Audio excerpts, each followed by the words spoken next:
તો આ એક પ્રશ્ન ગુજરાતના દરેક વ્યક્તિએ પોતાના સ્નેહીજનો અને પરિવારના વ્યક્તિઓને પૂછવો જોઈએ.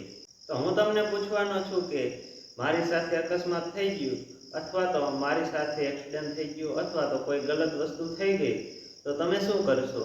તો તમારું કહેવું એમ છે કે હોસ્પિટલે લઈ જશો. પણ રાતના 2 વાગે જો ઇમરજન્સી થઈ ગઈ તો તમે ક્યાં દોડવાના? તો તમે એમ કહેશો કે આજુબાજુમાં જ્યાં પણ સારું હોસ્પિટલ દવાખાનું હશે ત્યાં તમને લઈ જશું એમ. પણ હું તમને એમ કહું છું કે કોઈ મેડિકલ ઇમરજન્સી આવીને 10 થી 15 લાખનો ખર્ચો આવે એમ છે, તો તમે શું કરવાના? તો તમે એમ કહેશો કે હેલ્થ ઇન્સ્યોરન્સ આપણે શું કામ લઈએ છીએ? તો હેલ્થ ઇન્સ્યોરન્સના પેપર ક્યાં છે તમને ખબર છે? તેના ડોક્યુમેન્ટ કઈ જગ્યાએ રાખ્યા છે તમને કઈ ખબર છે? તો તમે એમ કહીને ઊભા રહેશો કે એ તો ગોતવા પડશે. તો ડોક્યુમેન્ટ તમને નથી ખબર કઈ જગ્યાએ મૂક્યા છે. હાલો, આ બધું તો સાઈડમાં મૂકો, પણ એમ્બ્યુલન્સને બોલાવવા માટે નંબર ડાયલ કરવો પડે, તો એ નંબર તમને ખબર છે? તો ઘણા ખરા વ્યક્તિઓ તો એમ જ કહે છે, આઈ ડોન્ટ નો, મને કાંઈ ખબર જ નથી. તું જ કહી દે ને. તો 108 અને 112 મેડિકલ ઇમરજન્સી નંબર છે. તત્કાલિક ધોરણે સારવાર મેળવવા માટે 108 અને 100. તમને ખબર છે, ભારતના 90% વધારે લોકો મેડિકલ ઇમરજન્સી માટે તૈયાર જ નથી હોતા. એ બધા લોકો લગ્નની તૈયારી કરે છે, વેકેશનની તૈયારી કરે છે, ક્યાં ફરવા જવાનું, શું જમવાનું, તે બધાની પહેલાથી તૈયારી કરતા હોય છે. પણ મેડિકલ ઇમરજન્સીની વાત આવે ને ત્યારે કોઈ ધ્યાન જ નથી આપતા. એના જ કારણે તેના પરિવારના લોકો દોડતા હોય છે. ઉધર સે ઉધર દોડને કા હોતા હે ભાઈ.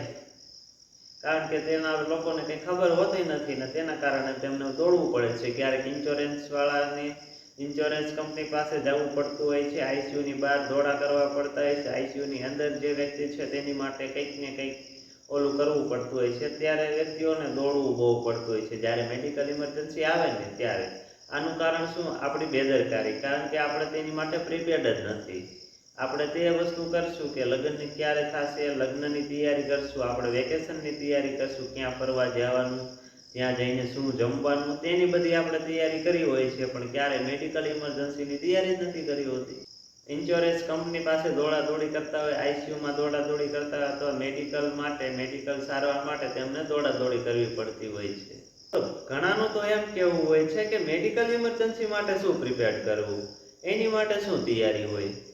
તો હું તમને કહું, દરેક પરિવારમાં મેડિકલ ઇમરજન્સી ફોલ્ડર હોવું જોઈએ, જેમાં પરિવારના સદસ્યોની મહત્વની જાણકારી હોવી જોઈએ. જેમ કે તેમાં Aadhaar card, PAN card, medical emergency માટે આપણે જે ઇન્સ્યોરન્સ લીધું હોય, ઇન્સ્યોરન્સના પેપર, પછી મિત્રોના નંબર, પાડોશીના નંબર, ફેમિલી ડૉક્ટરના નંબર, અને તેની સાથે તે વ્યક્તિ આજુબાજુમાં જે દવાખાનું છે, હોસ્પિટલ છે, તેના નંબર, ડૉક્ટરના નંબર, અને તેની સાથે ઇમરજન્સી નંબર જેમ કે 108 છે, 112 છે, તે એમ્બ્યુલન્સના નંબર પણ હોવા જોઈએ, જે તમને તત્કાલિક ધોરણે સારવાર આપી શકે.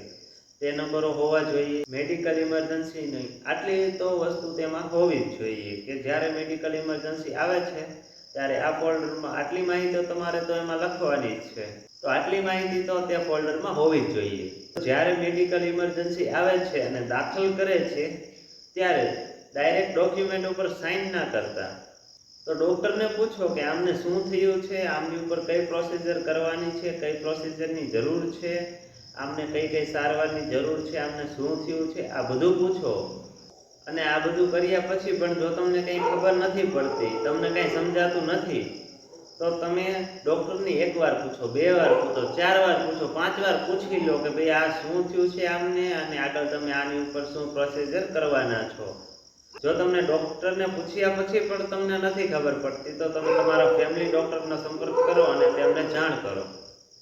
તો ફેમિલી ડૉક્ટર સાથે વાત કરી લો અને પરિવારના દરેક વ્યક્તિની મેડિકલ સમરી બનાવીને રાખવી. ફોલ્ડરમાં તમામ માહિતી રાખવાની કે તેમને શેની એલર્જી છે, તેમને કઈ કઈ દવા ચાલુ છે, અને તેની સાથે ડાયાબિટીસ, બીપી છે, કોઈ પણ તેમને જે જે તકલીફ હોય ને તે તેમાં લખવાની. પછી આજુબાજુના વ્યક્તિઓના સંપર્ક નંબર રાખવાના, જેમ કે મેડિકલ ઇમરજન્સીના જેટલા પણ નંબર હોય તે રાખો, પાડોશીના નંબર, મિત્રોના નંબર, તે બધી માહિતી તે ફોલ્ડરમાં લખો. હવે મેડિકલ સમરી એટલે શું, તો તેની ઉપર એ લખવાનું છે કે તે વ્યક્તિને કોઈ એલર્જી છે, કોઈ પર્ટિક્યુલર એલર્જી છે, તેની પર્ટિક્યુલર દવા ચાલુ છે, અથવા તો તેને ડાયાબિટીસ છે, બીપી છે, તો તેમાં સંપૂર્ણ માહિતી લખવાની છે. તેમને ડોક્યુમેન્ટ અથવા તો કોઈ પણ જે તકલીફ છે તેમના જે ડોક્યુમેન્ટ છે તે બધું સમરીમાં રાખો. અને તેની સાથે અત્યારે આપણને એવું લાગે છે કે આ કાંઈ વસ્તુ મહત્વની નથી. ઘણીવાર એવું થાય છે કે દર્દી બોલવાની હાલતમાં નથી હોતા, ત્યારે તમે જો આ મેડિકલ ઇમરજન્સીનું ફોલ્ડર અને આ સમરી આપી દીધી ત્યારે ડૉક્ટરને સારવાર કરવામાં ઘણી બધી ઉપયોગી થાય છે. કારણ કે તેમાં તેમને શું એલર્જી છે, તેમને કઈ દવાઓ ચાલુ છે, કઈ પર્ટિક્યુલર દવા તેમને મળે છે, કઈ પર્ટિક્યુલર એલર્જી છે, તો સંપૂર્ણ માહિતી તે ફોલ્ડરમાં હોવાને કારણે તેને ખૂબ જ ઉપયોગી થાય છે ડૉક્ટરને. તે વહેલી તકે ડૉક્ટર તેમની સારવાર કરી શકે. તો હવે તમે સમજી ગયા હશો કે સમરી કેટલી જરૂરી છે. હાલમાં જ તમારા પરિવારના લોકોનું સંપૂર્ણ ડેટા તે સમરીમાં લખો, જેનાથી તમને મેડિકલ ઇમરજન્સી આવે ત્યારે આ બધી વસ્તુ કામ લાગે. તો જ્યારે પણ મેડિકલ ઇમરજન્સી આવે છે ને, ત્યારે વ્યક્તિઓ પૈસાથી ઓછા હેરાન થાય છે, પણ કન્ફ્યુઝન હોવાને કારણે વ્યક્તિઓ તેનાથી વધારે હેરાન થતા હોય છે. તો મિત્રો, હું સોલંકી પ્રકાશ, જનપ્રકાશ ન્યૂઝમાં આજે આપણે મેડિકલ ઇમરજન્સીની વાત કરી. તેમાં આપણે ફોલ્ડરની માહિતી જોઈ, જેમાં ફોલ્ડરમાં આપણે શું શું મહત્વની વસ્તુ આપણે તેમાં લખવી જોઈએ તેના ઉપર વાત કરી. અને આવા નવા ઇન્ફોર્મેટિવ વિડીયો માટે અમારી ચેનલ જનપ્રકાશ ન્યૂઝને હાલમાં જ સબસ્ક્રાઇબ કરો, લાઇક, શેર અને સબસ્ક્રાઇબ. હું સોલંકી પ્રકાશ, જનપ્રકાશ ન્યૂઝની સાથે સમાજમાં એવા મુદ્દાઓ છે જેનાથી લોકો અવગત નથી હોતા, કારણ કે તેને ખબર નથી હોતી, તે પ્રિપેર્ડ નથી હોતા અને તેના કારણે તે હેરાન થતા હોય છે.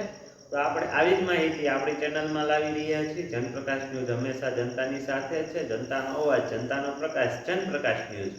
તો હું સોલંકી પ્રકાશ, આપણે આ મુદ્દાઓ આપણે લાવતા જ રહીશું. અને તમે ખબર હશે કે આવી જ્યારે પરિસ્થિતિ ઊભી થાય ત્યારે કોઈ વ્યક્તિ વિચારવાની ક્ષમતા ખોઈ બેસતો હોય છે, તેનું મગજ કામ નથી કરતું હોતું. તો આ વસ્તુ તે ખૂબ જ મહત્વની છે અને ખૂબ જ ઉપયોગી છે. તો એકવાર વિચાર કરજો ને આ વસ્તુ બનાવવાની કોશિશ કરજો. અમારી ચેનલ લાઇક, શેર અને સબસ્ક્રાઇબ કરો. અને અંત સુધી જોડાવા માટે તમારો આભાર છે. Thank you for watching.